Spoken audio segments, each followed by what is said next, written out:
One of the reasons that voters might punish elected office holders, and I mean not re-elect them, is imposing high taxes. Also, taxpayers will punish elected office holders for not fixing every problem in town that they think should already be covered by the city budget. So you can imagine that the city council meeting that approves the local tax levy is a subject to be treated with care, not tiptoed around. The goal of a city finance director is explaining property taxation to the city council that will arm them with a simple but effective set of facts so that they can vote on the subject and also answer any voter question with a one-sentence answer. Remember, in most places, the qualifications of a city council member are to be 18 years old and be a registered voter of the city, meaning being an adult living inside the city limits. They're asked to make policy decisions on every department topic there is. Zoning, public safety, acceptable pavement quality, water chemical levels, whatever. So a good finance director will not require them to become experts in taxation, but rather give them what they need to know in a way they can use. I'm going to use Washington State because that's my current home. I've done California and Texas. Those have each changed, and your state is certainly different and probably changing too. But this is something you can adapt. Here's the background for Washington. We have a budget-based tax levy system. There's a 1% cap on the tax levy for existing assessed value. New construction is added on its assessed value at the city's current tax rate. And there's also a statutory tax rate that cannot be exceeded. City councils don't set or approve a tax rate. They don't approve assessed value. Cities don't allocate or collect the tax bill.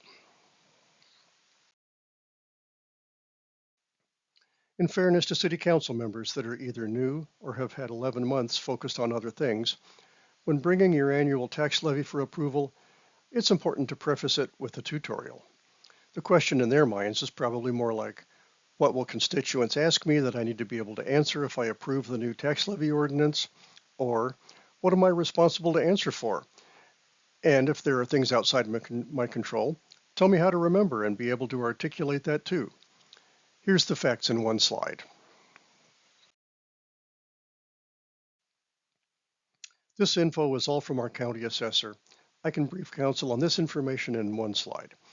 So in our jurisdiction this year, the assessed value dropped 4%, from 17.1 billion to 16.7 billion.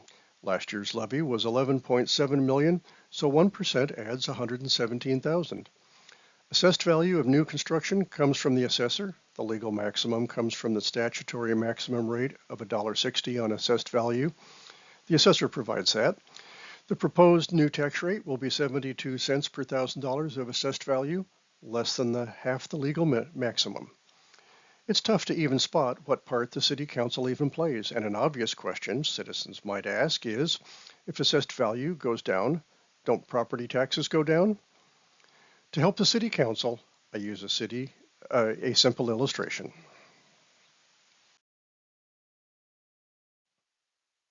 This is a small city in Washington state. It only has 4 houses.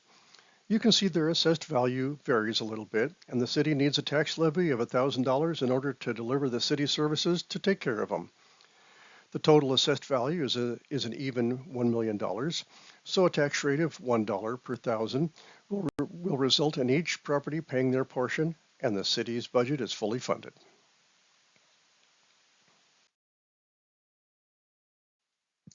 If we don't change the city's need and only values go up, the city's level is $1,000.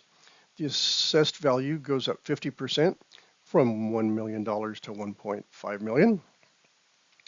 The rate adjusts for the whole city, and the whole levy comes out to exactly what the city needs.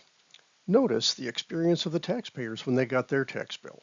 Assessed value went up a lot, but their taxes didn't go up a penny. The same would be true if assessed value went down.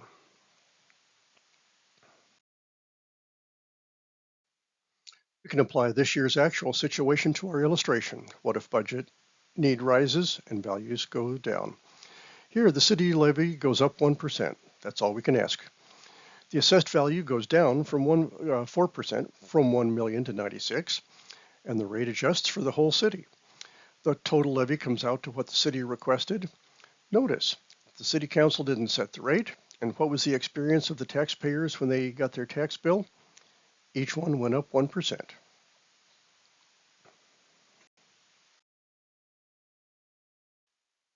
Let's look at the trends of the city's assessed value versus the tax levy. The top graph scale is in the billions, but what I want you to see is the rate of increase or decrease. It decreased 4% this year. Last year it went up 19%, went up 13% before that, and so on. You can see the trend. The green bars in the lower half screen is the amount of our levy. And because the existing construction is kept at 1%, the bulk of our tax levy, the rate of increase over many years you can see is much less. Property tax revenue doesn't keep up with the increase in assessed value. The city is delivering a city where property owners realize increased equity, but the tax revenue doesn't keep up. One more thing, let's look at the tax rate.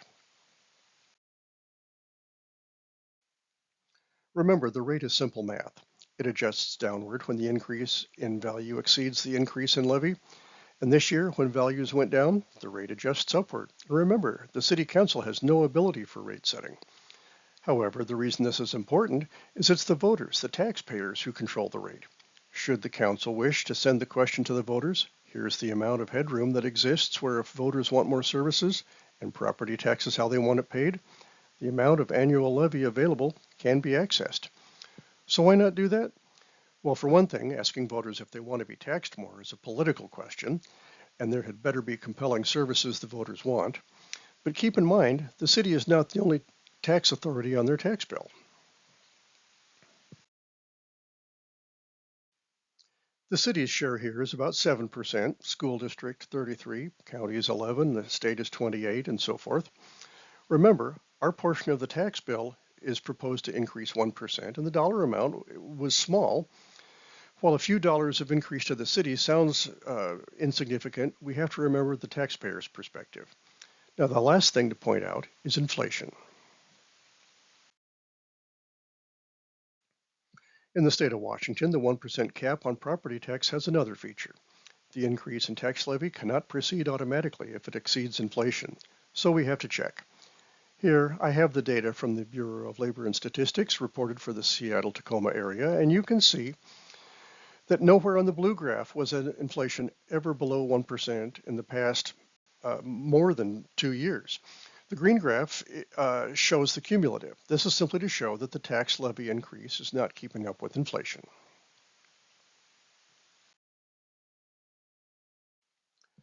To conclude your presentation to Council, they should take away an understanding of how the mechanics of taxation work in your state. They should also understand how property tax is or isn't keeping up with inflation and assessed value. Citizens, of course, want to know if the Council has a hand in raising their property taxes, but they also want to know how the services they are requiring are being paid for. In my city's case, clearly there's a shift of paying for our city services away from property owners to other things like sales tax. There's no such thing as a free lunch, so who pays for city services has to have an answer somewhere.